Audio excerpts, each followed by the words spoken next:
Hi, welcome back. My name is Peggy, My name is Billy.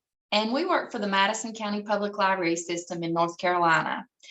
Today, we're going to continue our Lasting Legacy series on family trees through Ancestry. Ancestry is provided free through our library, and we're going to get started. All right. Share my screen. All right, so we've come up to the Ancestry Library, Madison County Public Library. And to get started, we're going to scroll down to the bottom, and we're going to go into quick links, public member trees. These are trees that individuals have put together and entered to this website. Some of the information you find may not be correct, but always cite your sources of where it come from. If you have the opportunity to make a copy to put with your stuff, that would be wonderful.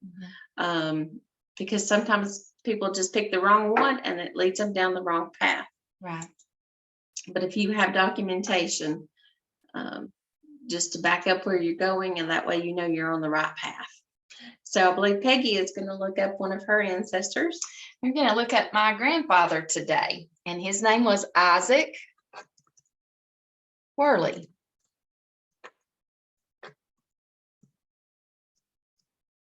And Marshall and Madison, and I love it when it comes up like that. All right, and so we're just going to click search.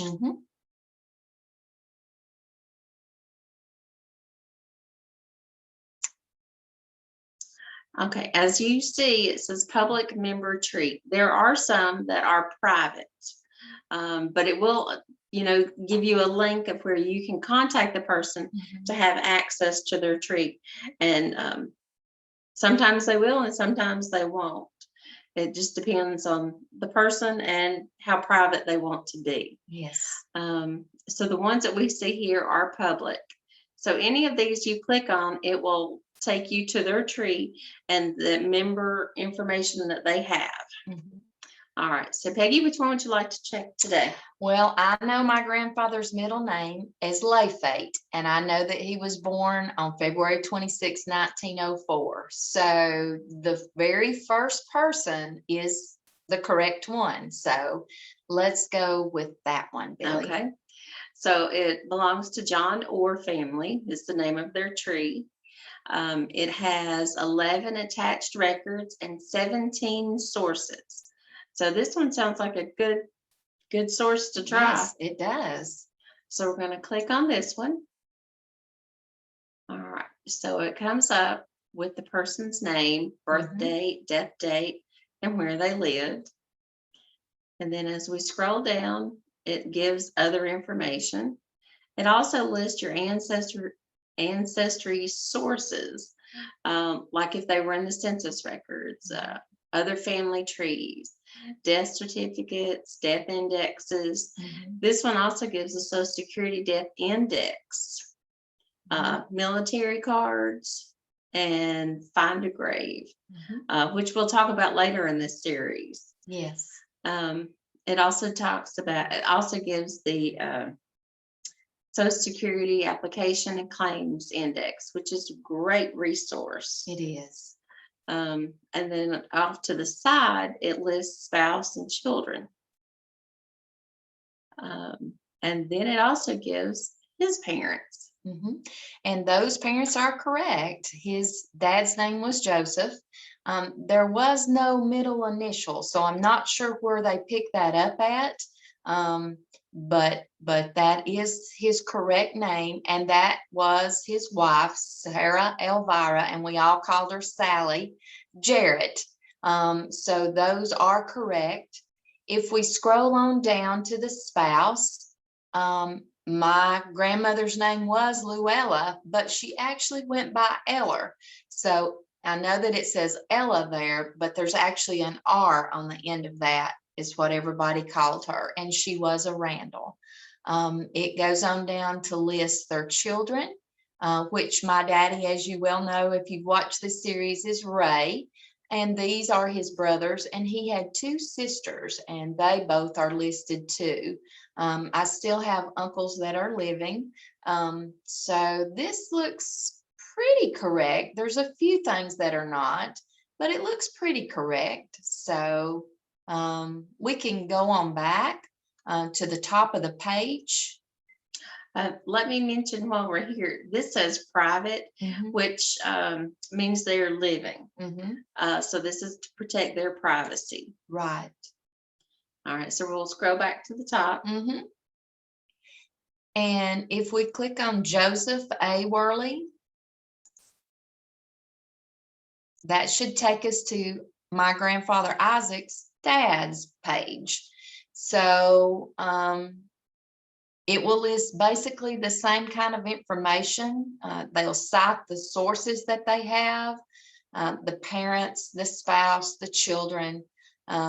Just glancing at it, looking down through there, the first part of it is correct. All of these were his children, but my grandfather was the baby of the family. So there was no more children after him. With Sally Elvira. So I'm not sure where they picked up the other ones. I think it was Donna Worley and Maddie Worley. So I'm not sure exactly where they picked those up, but I do know that they did not have any more children after my grandfather. Also, he did not marry an Elizabeth Betty Watkins. So those are not correct. Through that. And that's what Billy and I have stressed all along. Please make sure that you double check your facts. There's a lot of people with the same names. They may even be born in the same year, but you need the documentation to back up what you are putting down and putting out for others to look and see. So my grandfather did marry again. And they had one child who passed away when he was born. So, and I don't know, we might scroll on down and maybe she's listed. Her name was Gertie. So we'll scroll on down and see if we see her name here. And there she is, Gertrude, and she went by Gertie, and she was a Tweed. And they only had one child. So the children that are listed here are not their children. So I'm not sure where the person in this tree got their information, but none of these, the one that says Infant Worley 1937, that's the correct one. So, but the other listings, those are not correct. So again, please be careful what you put out there for others to read and to get their information from. Yes, on one page, somebody has listed my mother as deceased. My mother is not deceased. Yeah. So, you know, they listed it as death unknown, and then a date on the next part. And I'm like, that's not correct. Yeah. So, I don't know if they're just guessing, but always, you know, go with your sources. Yes. Go with correct sources. Yes, keep double checking those facts. You might could use the family trees that are on here. Some of them may contain everything correct. You know, we don't know. We can't say that because each one's individual. But you could use it as a guide to help you go back in your research to see if you can get the paperwork to prove it. If you go on back, this William Worley, that is my great grandfather. So that part's right. And the picture that's there, that's him. So because it's a picture that I became well acquainted with when I was growing up. So I do know that that is correct. So here's this. And while Billy's clicked on this picture, I want to tell you too that our next segment in this series, we'll be doing photographs. and show you about those. And Billy will be actually doing that. She is wonderful at photographs. Anytime we have something and there's pictures to be took, Billy's the one that always comes through for us with the pictures. So, so please make sure that you join us for the next segment for photos. Absolutely.